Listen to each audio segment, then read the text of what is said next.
Assalamualaikum warahmatullahi wabarakatuh. Saya Wada Musniwati dengan NIM 206500037 kelas B. Di sini di video kali ini saya akan mereview materi ke-8 dari mata kuliah manajemen proyek. Masalah problem secara waktu timbul dari aktivitas atau keputusan yang dilakukan pada masa lalu. Jadi sudah ketahuan dampaknya. Sebagai contoh, macet di Jakarta merupakan gambaran dari masalah. Karena sudah terjadi pada kondisi saat ini dan mengenangan ke depannya dilakukan oleh manajemen statis. Sementara resiko merupakan kejadian yang belum terjadi, harus merupakan perkiraan atau akan terjadinya. Pada saatnya nanti, apakah akan benar-benar terjadi atau tidak, tergantung dari penanganan dan tindakan yang akan dilakukan. Ada 3 komponen yang berkaitan dengan risiko. Yang pertama, efek. Efek merupakan penyimpangan dari apa yang diharapkan dan dapat terkait dengan penciptakan untuk menghasilkan peluang dan ancaman. Kedua, ketidakpastian, yaitu suatu keadaan kondisi atau pengetahuan tentang suatu peristiwa, konsekuensinya atau kemungkinan sesuatu terjadi. Ketiga, sasaran merupakan tujuan dari sesuatu yang akan dicapai, di mana dapat memiliki berbagai aspek dan kategori serta mempunyai beberapa tingkat. Resiko.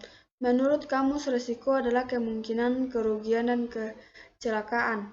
Definisi dari resiko proyek adalah sebuah ketidakpastian yang dapat berdampak positif atau negatif bagi proyek.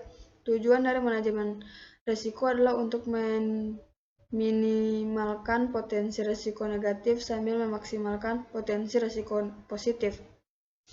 Manajemen risiko proyek yaitu mengidentifikasi, menganalisa, dan merespon terhadap risiko yang ada selama proyek agar tujuan proyek tercapai. Dalam pengelolaan perusahaan secara umum, fungsi penerapan manajemen risiko pada tingkat perusahaan adalah 1. Memperkuat analisis pencapaian strategi perusahaan. 2. Memudahkan dalam mengambil keputusan. 3. Meningkatkan produktivitas perusahaan.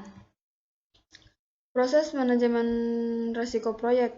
Yang pertama, perencanaan manajemen risiko, yaitu menentukan pendekatan dan perencanaan aktivitas manajemen risiko untuk proyek. Identifikasi proyek, yaitu menentukan dan mendokumentasikan risiko-risiko yang dapat berdampak bagi proyek. Melakukan analisa proyek kualitatif, yaitu memprioritaskan risiko berdasarkan probabilisasi dan dampak dari risiko tersebut. Melakukan analisis risiko secara kuantitatif, yaitu mengkuantifikasi dampak dari risiko bagi proyek. Berikutnya, merancang respon terhadap risiko, yaitu mengambil langkah untuk meningkatkan kesempatan dan mengurangi bahaya bagi proyek.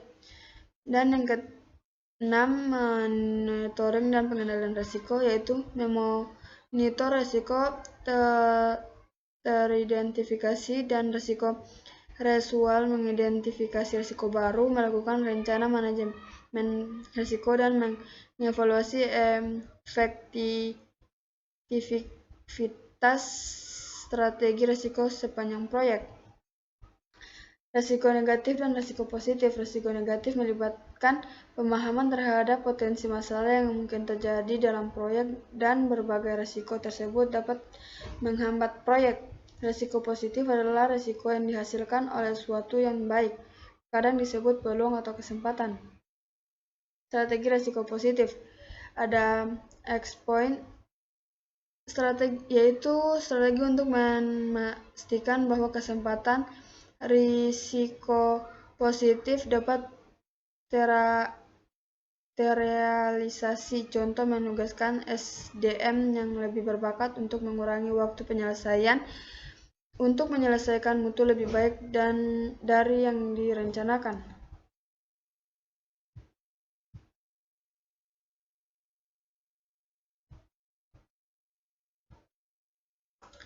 Share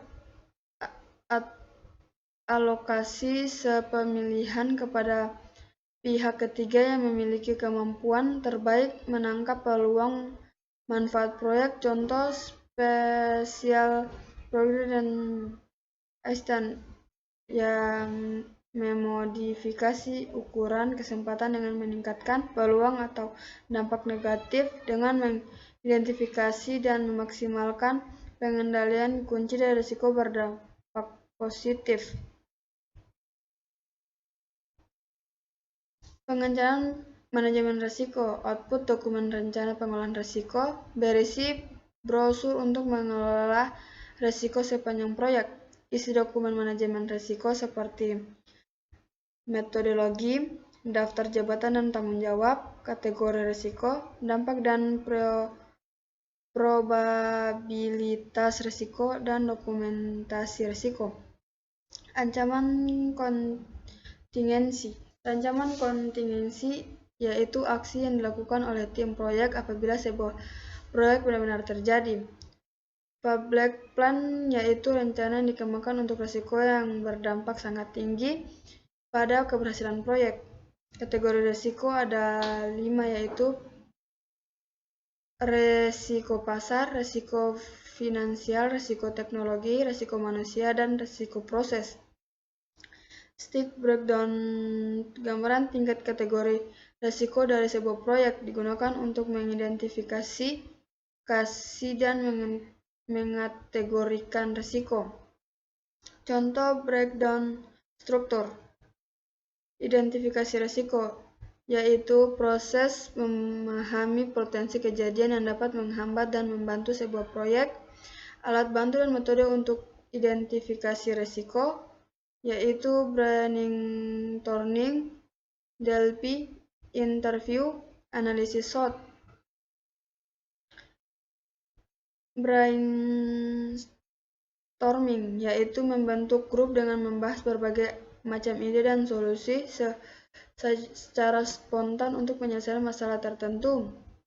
Teknik DLP digunakan untuk mencapai kesempatan dari kumpulan ahli di bidang tertentu yang melakukan prediksi terhadap masa depan. Interview yaitu sebuah cara untuk menentukan fakta dengan cara mengumpulkan informasi melalui tiap muka, telepon, email, atau Instagram messaging.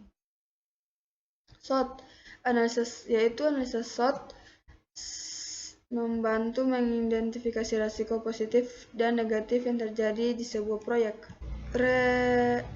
Register dokumen yang berisi hasil dari proses manajemen risiko yang ditampilkan dalam bentuk tabel. Risk event adalah kejadian yang terjadi pasti yang dapat menghambat dan memajukan proyek. Contoh risk register bisa dilihat di sini. Berikutnya matriks probabilisasi. Matriks probabilisasi atau dampak berisi gambaran probabilitas kejadian sebuah risiko dipasangkan dengan dampak dari risiko tersebut. Contoh matriks probabilitas bisa dilihat di sini. Analisis kualitas risiko yaitu metode yang digunakan ada 3 yaitu analisa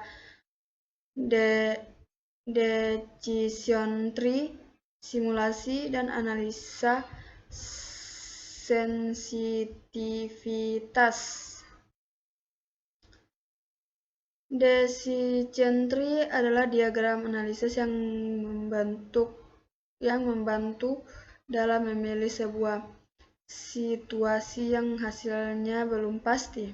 Di sini contohnya bisa dilihat di sini. Strategi respon terhadap risiko negatif.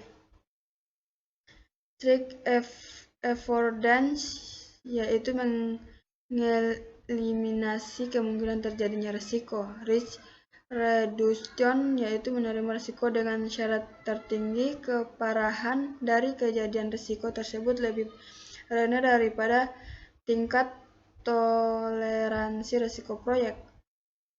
Strategi respon terhadap risiko negatif. Lanjutan. Risk transfer yaitu mengendali tanggung jawab risiko terhadap pihak luar proyek, misalnya dengan menggunakan asuransi.